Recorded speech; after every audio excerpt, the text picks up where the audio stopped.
Nós estamos hoje no 18º domingo, depois de Pentecostes. Caros católicos, nosso Senhor veio vindo ao mundo para nos salvar com sua caridade, misericórdia infinita, nos ensinou a verdade e nos instruiu a amar a verdade. Nos instruiu a aderir a ela inteiramente e nos instruiu a colocar a verdade em prática. Nosso Senhor veio ao mundo nos trazer a salvação. Todavia, sabendo que voltaria ao seio do Pai, de onde veio, instituiu a Igreja, sua esposa imaculada, a fim de que a Igreja pudesse nos transmitir intactos os ensinamentos de Cristo, para que a Igreja prolongasse até o fim dos tempos os frutos da encarnação e da paixão de nosso Senhor. A Igreja, com sua doutrina, é como não poderia deixar de ser fruto da misericórdia de Cristo.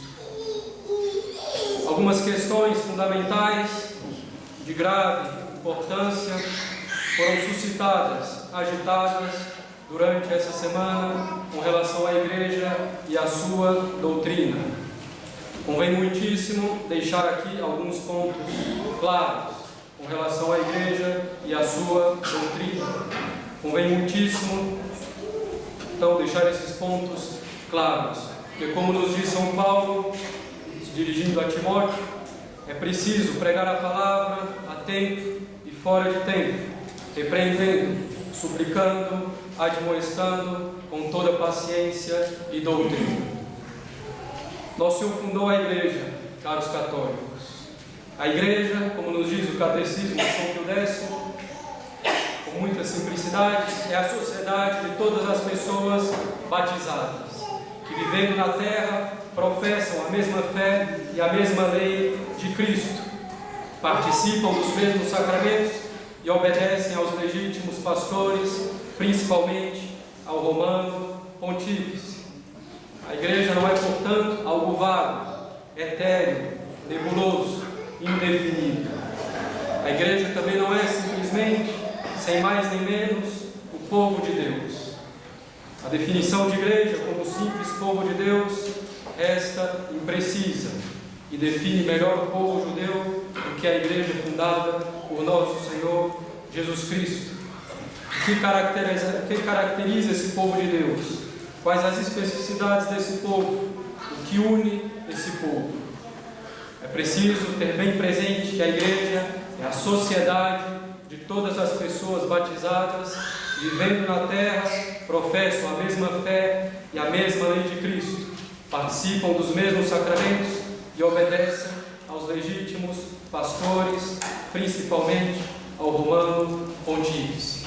A Igreja não é uma sociedade que todo mundo, de mais ou menos boa vontade, é membro. Não. A Igreja é uma sociedade bem definida. E a Igreja é uma sociedade perfeita. Isso quer dizer que ela possui em si todos os meios para atingir seu fim, que é a maior glória de Deus, que é salvar as almas pela aplicação dos méritos infinitos obtidos por Cristo. Salvar as almas pela transmissão do ensinamento de Cristo, pela celebração dos sacramentos, pela incitação ao amor a Deus e aos seus mandamentos. A Igreja é essa sociedade que acabamos de falar, uma sociedade perfeita, que tem todos os meios para atingir seu fim, que é a glória de Deus e a salvação das almas. Claro, a Igreja é uma sociedade ao mesmo tempo divina e humana, portanto, ela é um mistério, mas isso não faz com que ela deixe de ser uma sociedade visível e externa para se tornar algo puramente espiritual, interno e impreciso, sem limites definidos, de forma que no fundo todo mundo faz parte dela. Não, a Igreja é visível, também externa, e é uma sociedade bem definida, do qual são membros os batizados que professam a fé católica, que partilham os mesmos sacramentos e que obedecem aos legítimos pastores. A Igreja foi fundada por Cristo. Ela possui então uma Constituição que lhe foi dada pela segunda pessoa da Santíssima Trindade, por Deus Filho. A Igreja possui uma Constituição dada por Deus, e essa Constituição é a Constituição de uma Igreja hierárquica. Nosso Senhor escolheu 12 homens, que Ele nomeou apóstolos, para que ficassem com Ele e pregassem. Nosso Senhor deu aos 12 a missão de continuar a obra da redenção. Nosso Senhor diz aos apóstolos: assim como o Pai me enviou, também eu vos envio. Deus mandou o nosso Senhor para governar, para santificar, para ensinar. Portanto, nosso Senhor escolheu 12 e conferiu a esses 12 e aos sucessores deles poderes particulares, poderes de governar, de ensinar, de santificar. Nosso Senhor constituiu uma hierarquia em sua Igreja. A Igreja, por instituição divina, é hierárquica. Mas essa não é uma hierarquia colegial, aristocrática, mas é uma hierarquia monárquica. A Igreja é uma monarquia, pois Cristo deu a um dos apóstolos, São Pedro, o poder pleno e supremo de jurisdição, e um poder supremo e pleno, ordinário e imediato, sobre todas e cada uma das igrejas particulares, e sobre todos e cada um dos pastores e fiéis. O Senhor disse a São Pedro: tu és Pedro, e sobre esta pedra edificarei a minha igreja. Eu te darei as chaves do reino dos céus. Tudo que ligares na terra será ligado no céu. Tudo que desligares na terra será desligado no céu. E depois da sua ressurreição, nosso Senhor dirá a São Pedro 2 vezes: apacenta os meus cordeiros, e 1 vez apacenta minhas ovelhas. Os cordeiros são os fiéis, as ovelhas, os bispos.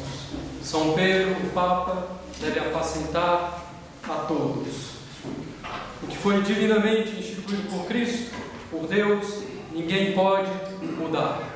E nosso Senhor assistirá a sua igreja para que ela permaneça até o fim dos tempos, como Ele a instituiu. Pois Ele disse que as portas do inferno não prevaleceriam contra ela, e que Ele estaria com a igreja até o fim, até a consumação dos séculos.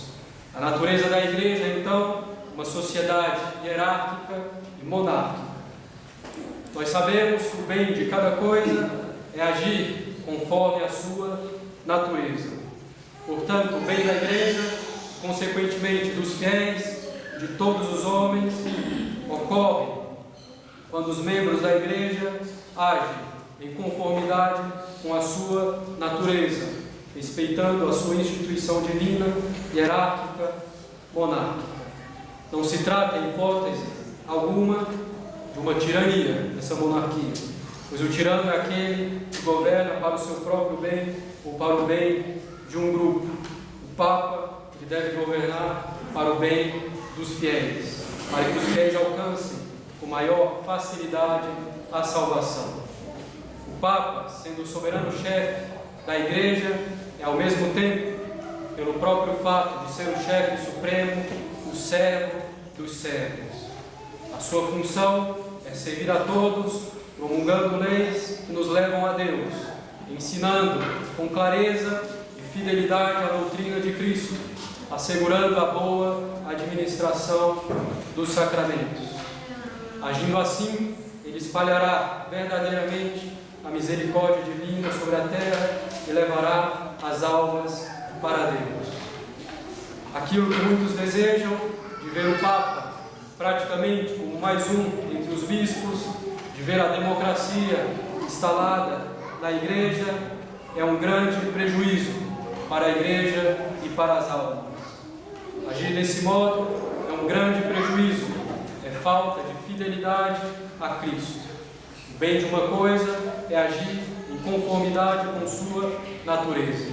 E a natureza da Igreja é hierárquica, monárquica. Então, Os membros da igreja devem se comportar e agir como tal. Isso não significa, claro, que o Papa deva governar sozinho. Não, ele pode e deve pedir conselho, ele pode e deve ser auxiliado no governo da igreja, mas jamais deve nem pode se igualar aos outros bispos. Como vimos, a igreja tem como finalidade última a glória de Deus e a salvação das almas. Para atingir esse fim, a hierarquia recebeu de Cristo, como vimos, o poder de ensinar, transmitindo, guardando, declarando, defendendo, explicando aquilo que nosso Senhor ensinou. Transmitindo, guardando, declarando, defendendo, explicando aquilo que nosso Senhor ensinou. Aquilo que nosso Senhor ensinou não pode mudar. A revelação feita por Cristo se encerrou com a morte do último apóstolo, São João, no início do século II. O Espírito Santo, como diz nosso Senhor, ensinou aos apóstolos toda a verdade.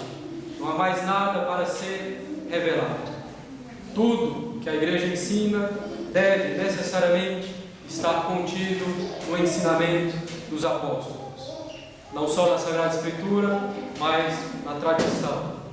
A igreja não pode, então, nem o magistério, mudar aquilo que Cristo e o Espírito Santo ensinaram. A igreja não pode mudar as verdades reveladas. A igreja não pode inventar novas verdades, nem dizer que uma verdade deixou de uma hora para outra de ser revelada. A igreja não pode mudar, tampouco, a interpretação dada a uma verdade revelada. A igreja deve sempre interpretar a verdade revelada no mesmo sentido, com o mesmo entendimento, ainda que seja mais profundo. Por exemplo, a igreja sempre afirmou que Cristo está presente na Santa Missa após a consagração, mas que essa presença é uma presença real, substancial, em corpo, alma, sangue e divindade. A igreja não pode dizer hoje ou amanhã ou em qualquer tempo que a presença de Cristo na missa existe, mas que é na verdade, agora a gente sabe, uma presença simbólica ou uma presença só para os que creem. Não, a igreja não pode mudar a interpretação dada à verdade revelada. A igreja pode, isso sim, aprofundar-se no entendimento de uma verdade revelada, mas nunca mudando o sentido dessa verdade. Dessa forma, a revelação, aqui se incluem as verdades de fé e também a moral, a revelação não pode ser mudada para se adaptar aos tempos modernos, nem aos antigos, nem a qualquer outro tempo. A doutrina, a revelação não pode ser mudada para se adaptar à mentalidade do homem contemporâneo. A revelação, a doutrina da igreja e sua moral não deve ser lida à luz da modernidade, a fim de se adaptar a essa modernidade. É a modernidade que deve ser lida à luz da revelação, a fim de saber o que pode ser aproveitado da modernidade para o nosso bem, para saber o que deve ser devidamente rechaçado. A igreja tem o dever de se manter fidelíssima ao depósito da revelação que ela recebeu de Cristo. E ela é fidelíssima e será fidelíssima. A igreja guarda intactas e puras as verdades que recebeu de seu divino Mestre. Mais uma vez, não é a revelação que se adapta ao homem e aos seus gostos e caprichos. Isso seria divinizar o homem, colocá-lo acima de Deus. Mas é o homem que deve se conformar inteiramente à revelação. Portanto, a doutrina da fé e da moral da igreja não pode mudar, não pode evoluir. O membro da hierarquia que fizesse algo diferente já não estaria exercendo propriamente o magistério eclesiástico. Assim sendo, a igreja não pode evoluir quanto ao aborto, quanto ao homossexualismo, quanto à contracepção, quanto à comunhão dos divorciados e casados.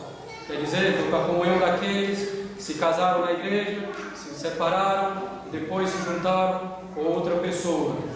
A igreja não pode mudar quanto a isso, pela própria natureza das coisas, pelo ensinamento de nosso Senhor Jesus Cristo.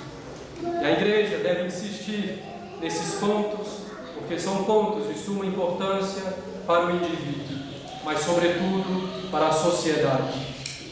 O aborto e o homossexualismo, por exemplo, são dois pecados que clamam aos céus por vingança, porque são pecados que corroem os fundamentos da sociedade. Primeiro, porque é suma injustiça, é o assassinato de um inocente indefeso. O segundo, porque destrói inteiramente a base da família, da sociedade, que é a família, formada e querida por Deus para a propagação do gênero humano.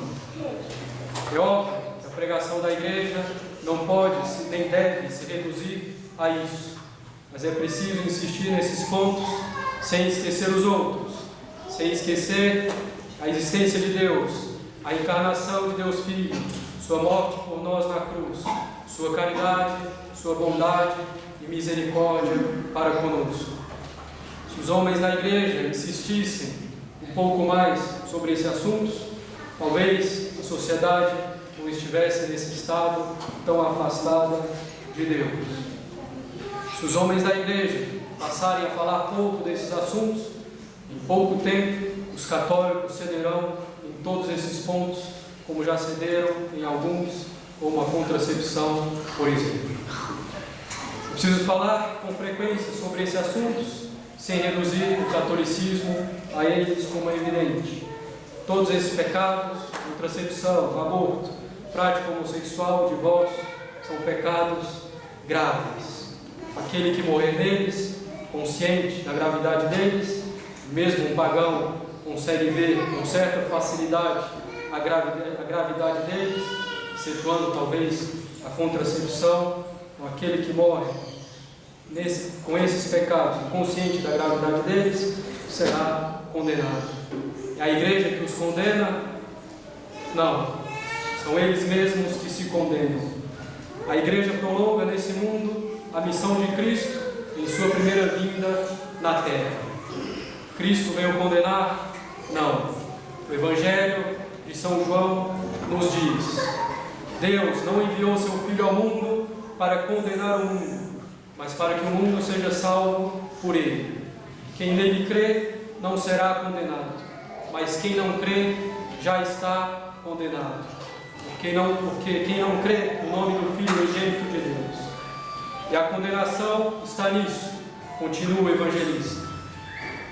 A luz veio ao mundo e os homens amaram mais as trevas do que a luz, porque suas obras eram más. Porque todo aquele que faz o mal aborrece a luz e não se aproxima da luz, a fim de que não sejam condenadas as suas obras.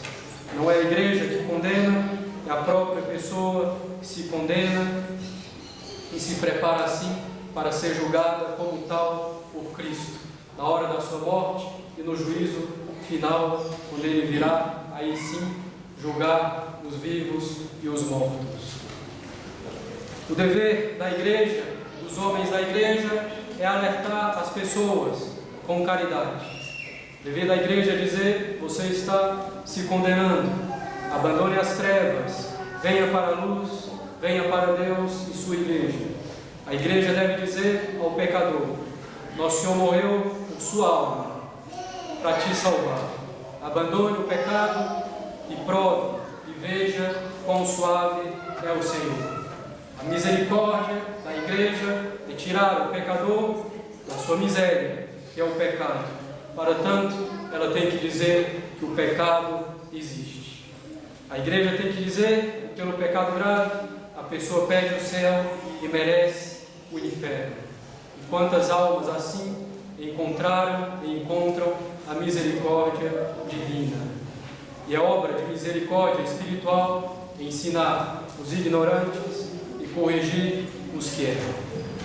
Como diz São Pio X na Carta Apostólica, Notre Charge Apostolique, a doutrina católica nos ensina que o primeiro dever da caridade não está na tolerância das convicções errôneas, por sinceras que sejam, nem na indiferença teórica e prática pelo erro ou vício.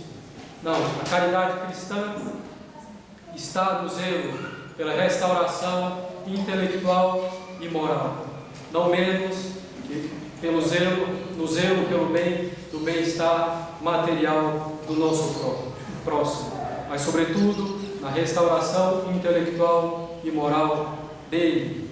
A caridade cristã não está na tolerância das convicções errôneas, por sinceras que sejam. A Igreja e seus membros devem trabalhar incessantemente para restaurar tudo em Cristo. A restauração de tudo em Cristo era o que movia São Paulo, como ele diz aos Efésios. Restaurar tudo em Cristo era o que movia São Pio X. Restaurar tudo em Cristo é o que deve mover todo católico. Restaurar tudo em Cristo é direcionar, ordenar tudo a Cristo, fazer tudo por Ele, com Ele, nele. Mas como diz São Pio X, restaurar tudo em Cristo não é simplesmente levar as almas para Deus, mas é também restaurar a civilização cristã em cada um dos elementos que compõem essa civilização. Isso não é um restauracionismo ideológico, mas um restauracionismo indispensável para todo católico. Mas como fazê-lo? São Pio X indica na sua encíclica De Supremi Apostolatus. Ele indica 4 meios principais, entre outros, para restaurar tudo em Cristo. Primeiro, a boa formação do clero. Segundo, o ensino da doutrina católica. Não é por acaso que São Pio X promulgou o catecismo que leva o seu nome. Terceiro meio é o fervor da vida cristã.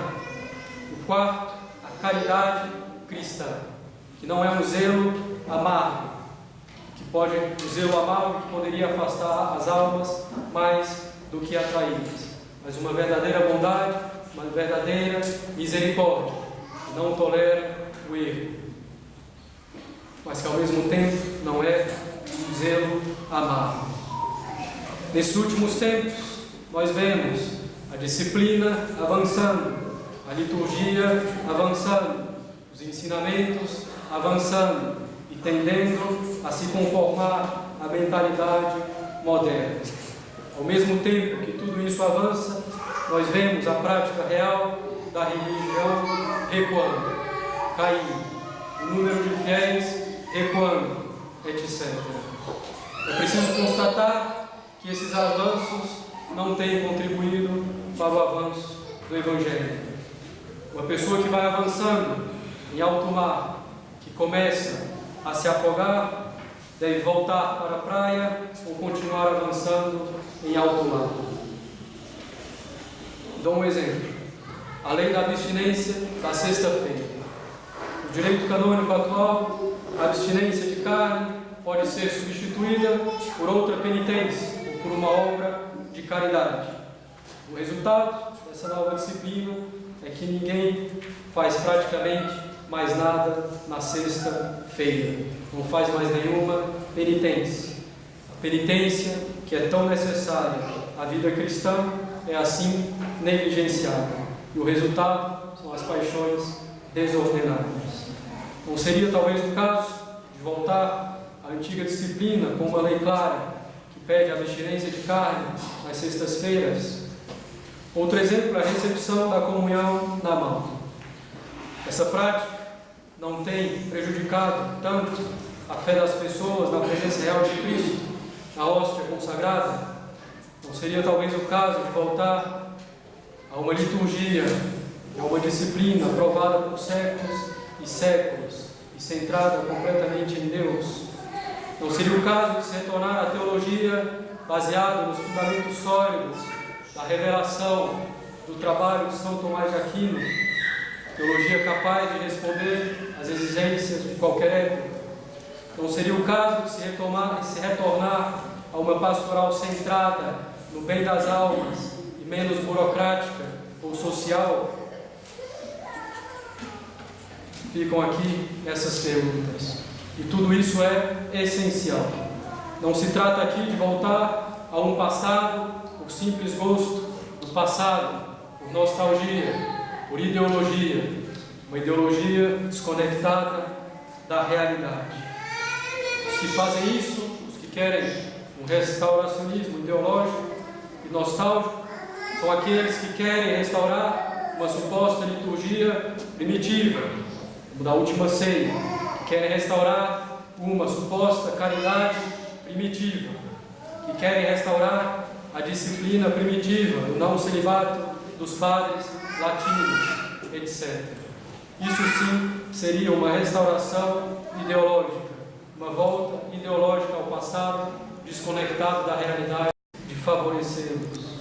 A liturgia tradicional, uma disciplina mais tradicional, uma catequese, uma pastoral mais tradicionais, não são uma relíquia do passado, não são algo velho, são algo novo, sempre novo. São coisas que permanecem sempre jovens, pois fundadas na palavra de Deus, que não passa e não envelhece. Restaurar tudo em Cristo para os católicos.